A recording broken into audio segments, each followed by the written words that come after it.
ఒక్కసారి కొమ్మూరి గోల్డ్ కి కాల్ చేయండి. తాకట్లో ఉన్న మీ బంగారాన్ని విడిపించి మార్కెట్ ప్రైస్ కి వాళ్ళు కొనుక్కుని మిగతా డబ్బులు మీకు ఇచ్చేస్తారు. హలో అండి, అందరికీ నమస్కారం. ఇప్పుడు మొన్నటిదాకా వివాదాల్లో ఉన్నటువంటి శివాజీ మరొక కొత్త వివాదాన్ని తెరలేపాడు. ఏకంగా మాజీ ముఖ్యమంత్రి వైసీపీ అధినేత వైఎస్ జగన్మోహన్ రెడ్డికి వార్నింగ్ ఇచ్చాడు. వైసీపీ క్యాడర్ కూడా వార్నింగ్ ఇచ్చాడు. నాతో పెట్టుకుంటున్నారు, నా జీవితంలోకి వస్తున్నారు, నా సినిమాని ట్రోల్ చేస్తున్నారు, మీ సంగతి చూస్తా, జగన్మోహన్ రెడ్డి గుర్తుపెట్టుకో, రేపటి నుంచి నీతో యుద్ధానికి నేను సిద్ధం అన్నట్టుగా మాట్లాడాడు. నాకు ఏ రాజకీయ పార్టీతో సంబంధం లేదు, ఏ రాజకీయ పార్టీ కోసం యుద్ధాన్ని స్టార్ట్ చేయటం లేదు, నన్ను టార్గెట్ చేసినటువంటి వాళ్ళని నేను టార్గెట్ చేస్తున్నానంటూ కూడా వివరణ ఇచ్చుకునేటువంటి ప్రయత్నం చేశాడు. మొన్నటిదాకా మీ అందరూ తెలుసు కదా, మహిళల వస్త్రాధారణ మీద కామెంట్ చేయటం, ఆ కామెంట్ మీద మహిళా కమిషనర్ నోటీసులు ఇవ్వటం, దానికి వివరణ ఇచ్చుకొని సరే తన కామెంట్స్లో ఉన్నటువంటి బూతులకి నేను క్షమాపణ చెప్తున్నాను చెప్పటం, తర్వాత మధ్యలో అనసూయ కామెంట్స్, ఈ అనసూయ వర్సెస్ శివాజీ, ఈ యుద్ధం అంతా మీకు తెలుసు. అప్పుడు నిజానికి శివాజీ యూత్కి బాగానే నచ్చాడు, సోషల్ మీడియాలో ట్రెండింగ్ స్టార్గా మారిపోయాడు. కాకపోతే శివాజీని టార్గెట్ చేసుకొని వైసీపీ వాళ్ళు విపరీతమైన ట్రోల్స్ నడుపుతున్నారు, శివాజీ సినిమాల మీద పడుతున్నారు. అదేందండి, శివాజీ ఎప్పుడో వైసీపీ మీద నెగిటివ్ కామెంట్ చేశాడని, వైసీపీకి వ్యతిరేకంగా మాట్లాడాడని అప్పటి విషయాలు మనసులో పెట్టుకొని శివాజీని ఒక శత్రువుగా చూస్తూ శివాజీ సినిమా మీద పట్టమైందండి. అదే రాజకీయాల్లో శత్రుత్వం ఉంటాయా?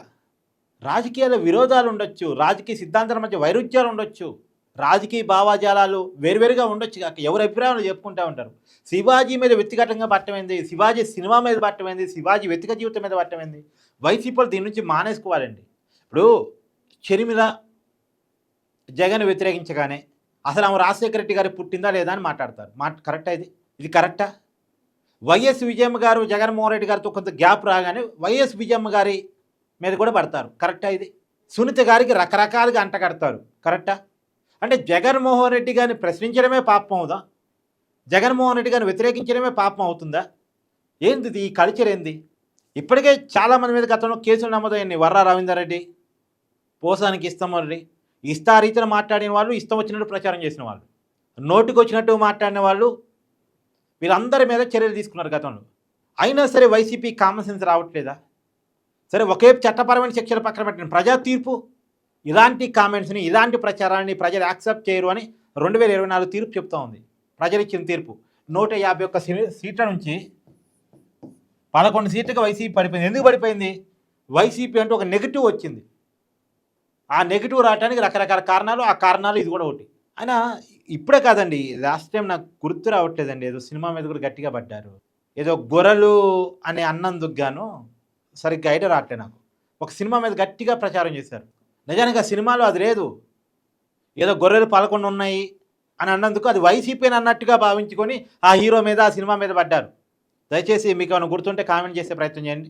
పడితే ఆ సినిమా హీరో వివరణ ఇచ్చుకోవాల్సి వచ్చింది. ఆయన నేను అన్నది గొర్రెలు, అది వేరే కాన్సెప్టు, దానికి సినిమాకి సంబంధం లేదు, ఆ సినిమాలో అది లేని కూడా లేదు, నేను ఏదో చెప్పుకున్నాను, దాన్ని మీరు అన్వయించుకొని సినిమాని ట్రోల్ చేస్తారేంటి అసలు? అయినా సినిమా మీద పట్టిందని ఒక రాజకీయ పార్టీ కార్యకర్తలు సినిమాని బ్యాన్ చేయాలని, సినిమా రిలీజ్ కాకముందే సినిమా బాగాలేదని ప్రచారం చేస్తారు. అప్పుడు పవన్ కళ్యాణ్ మీద కోపంతో రామ్ చరణ్ సినిమాని ట్రోల్ చేశారు, సినిమా బాగాలేదని. సినిమా ఇంకా రిలీజే కాదు, సినిమా బాగాలేదని స్టార్ట్ చేస్తారు. ఇక సినిమా బాగుందో లేదో చూసి ఆడియన్స్ డిసైడ్ చేసుకోగలరు. లేదు రెగ్యులర్గా ప్రతి సినిమా చెప్పే క్రిటిక్స్ కొంత చెప్పగలరు. కానీ ఎవరికి వాళ్ళు రాజకీయ కోణాలతో క్రిటిసిజం చేస్తే, రాజకీయ ఆలోచనతో క్రిటిసిజం చేస్తే, కావాలని టార్గెట్ చేస్తే అవతరాలు కూడా అంతే టార్గెట్ చేస్తారుగా. ఇప్పుడు శివాజీ జగన్కి డైరెక్ట్ కౌంటర్ వేశాడు, యుద్ధానికి సిద్ధం అన్నాడు, పైగా ఒక ప్రపోజల్ పెట్టాడు. సిబిఐ కేసులో ఉన్న వాళ్ళు, అనేక అవినీతి ఆరోపణలు ఉన్న వాళ్ళు ఎన్నికల నుంచి బహిష్కరించండి, వాళ్ళు సచ్చీలత నిరూపించుకున్న తర్వాతే రాజకీయాల్లోకి రమ్మని చెప్పండి. ఇది కరెక్ట్ అయిన ప్రపోజలే. ఈ ప్రపోజల్ కరెక్టే. దీని మీద మీరే అంటారు? జగన్మోహన్ రెడ్డి గారు, నేను చెప్తున్నాను ఎందుకు కరెక్ట్ అంటే, జగన్మోహన్ రెడ్డి మీద 42,000 కోట్ల రూపాయల ఆరోపణలు ఉన్నాయండి. 42,000 కోట్ల ఆరోపణలు. ఏంది ఈ ఆరోపణలు? తండ్రి అధికారాన్ని అడ్డం పెట్టుకుని, వైఎస్ రాజశేఖర రెడ్డి గారు అధికారాన్ని అడ్డం పెట్టుకుని, ఆ రోజు ఎంపీగా కూడా కాని జగన్మోహన్ రెడ్డి, ఎంపీ కూడా కాదుగా, 2004 నుంచి 2009 మధ్య ఎంపీగా కూడా కానీ అప్పటికి ఇంకా రాజకీయాల్లో రాలే, ఏ పదవి లేదు. అయినా సరే రాజశేఖర రెడ్డి గారి అధికారం అడ్డం పెట్టుకుని ఇంత సంపాదించాడు అన్నది కేసు. మరి ఏకంగా అసలు ఈ వైఎస్ఆర్ గారు లేరు, డైరెక్ట్గా జగన్మోహన్ రెడ్డి గారే ముఖ్యమంత్రి అయ్యారు. ఏంటి పరిస్థితి? తండ్రి అధికారాన్ని అడ్డం పెట్టుకొని ఇంత సంపాదించుకున్న అతను తనే ముఖ్యమంత్రి అయితే ఇంకెంత సంపాదించుకుంటాడు? ఈ 42,000 కోట్లు కూడా 2010 నాటి లెక్క. ఇప్పుడు ఈ లెక్క 2010 నాటి ఆస్తి విలువ ఇవాళ ఆస్తి విలువతో పోలిస్తే ఇప్పుడు 2026 నడుస్తుంది. ఒక 25 సంవత్సరాల తర్వాత ఆస్తి విలువ లెక్క వేయండి. 42,000 కోట్లు ఇప్పుడు ఆస్తి విలువ ఎంత అవుద్ది? కొన్ని లక్షల కోట్లు అవుద్ది కదా. నేను చెప్తుంది కాదు ఈ 42,000 కోట్లు లెక్క అనేది, సిబిఐ ఈడీ చెప్తున్న లెక్కలు నేను చెప్తున్నాను. ఇప్పుడు అలాంటి ఇంత సంపాదించుకున్న వ్యక్తి రేటే ముఖ్యమంత్రి అయితే ఇంకెంత సంపాదించుకుంటాడు? ఈ అవకాశం ఇచ్చింది ఎవరు? వ్యవస్థ కాదా? వ్యవస్థ కనుక జగన్మోహన్ రెడ్డి గారు ఉన్న కేసులు 2010 నాటి కేసులు 2012 నాడో 2014 నాడో తేల్చున్నారనుకోండి, నిర్దోషి అయితే పర్లేదు, అసలు ఎవరికి అభ్యంతరం లేదు. దోషి అనుకొని జైల్లో ఉంటాడు, ఎన్నికల్లో పోటీ చేసే అర్హత కూడా ఉండదు. 2014 ఎన్నికల్లో పాల్గొనేవాడు కూడా కాదు. కానీ కేసులు ఇంత లైట్ కావటం వల్ల అక్కడ ముద్దాయిగా ఉన్నాడు, ఎన్నికల్లో పోటీ చేస్తున్నాడు. అక్కడ నిందితుడు ఎన్నికల్లో పోటీ చేస్తూనే ఉన్నాడు, మళ్ళీ సంపాదించుకుంటున్నాడు అనేది ఆరోపణ. ఇప్పుడు లిక్కర్ స్కామ్ అంటున్నారు, మట్టి స్కామ్ అంటున్నారు, ఇసుక స్కామ్ అంటున్నారు, కల్తీ నెయ్యి.